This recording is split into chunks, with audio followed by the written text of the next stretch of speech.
There are three broad theories about evolution and food. One is that humans have become adapted to the products of the agricultural revolution of the last 10,000 years. Two is the paleo view, that 10,000 years, that's a blink of an evolutionary eye, and that humans have adapted to Paleolithic diets with lots of lean meat. But why stop there? The last 200,000 years as mostly Stone Age humans represents just the last 1% of 20 or so million years we've been evolving since our common great ape ancestor. During our truly formative years, the first 90% of our existence, one might say, our nutritional requirements reflect an ancestral past in which we ate mostly leaves, flowers, and fruits, with some bugs thrown in thanks to wormy apples to get our vitamin B12. For this reason, another approach that might improve our understanding of the best dietary practices for modern humans is to focus attention not on the past, but rather on the here and now, that is, on the study of the foods eaten by our closest living relatives. Given the bulk of our ancestral diets, and the lack of evidence supporting any notable diet-related changes in human nutrient requirements, metabolism, or physiology compared to our fellow great apes. This could explain why fruits and vegetables are not only just so good for us, but vital to our survival. We're actually one of the few species so adapted to a plant-based diet that we could actually die from not eating fruits and vegetables, from the vitamin C deficiency disease, scurvy. Most other animals just make their own vitamin C. But why would our body waste all that effort making vitamin C when we evolved hanging out in the trees just eating fruits and veggies all day long? It's presumably not a coincidence that the few other mammals unable to synthesize their own vitamin C, like guinea pigs and bunny rabbits and fruit bats, are all, like us great apes, strongly herbivorous.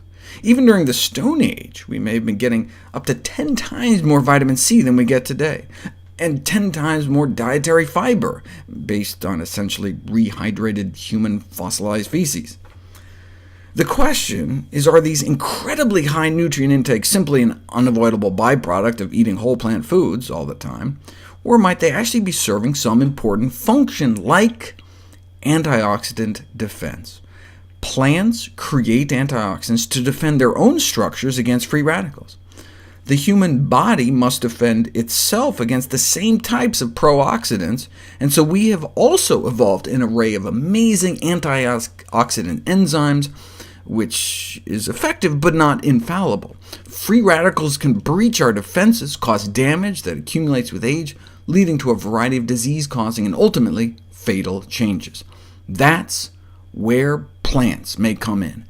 Plant-based, antioxidant-rich foods traditionally formed a major part of our diet, and so we didn't have to evolve that great of an antioxidant system. We could just let the plants in our diet pull some of the weight, like the not bothering to make vitamin C thing. Let the fruit do it. Using plants as a crutch may well have relieved the pressure for further evolutionary development of our own defenses, meaning we'd become dependent on getting lots of plant foods in our diet, and when we don't, we may suffer adverse health consequences. Even during the Stone Age, this may not have been a problem. Only in recent history did we start giving up on whole plant foods. Even modern-day paleo and low-carb advocates may be eating more vegetables than those on standard Western diets. There's this perception that low-carbers are chowing down on the 3 Bs, beef, butter, and bacon, but that's just a small minority. What they are eating more of is salad. The number one thing an internet low-carb community said they were eating more of was vegetables. Great! If people want to cut their carb intake by swapping junk food for vegetables, that's not the problem. The concern is the shift to animal-sourced foods.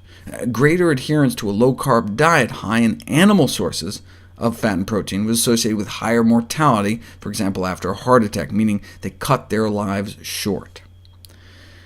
If there's one takeaway from our studies of ancestral diets, perhaps it's that diets based largely on plant foods promote health and longevity.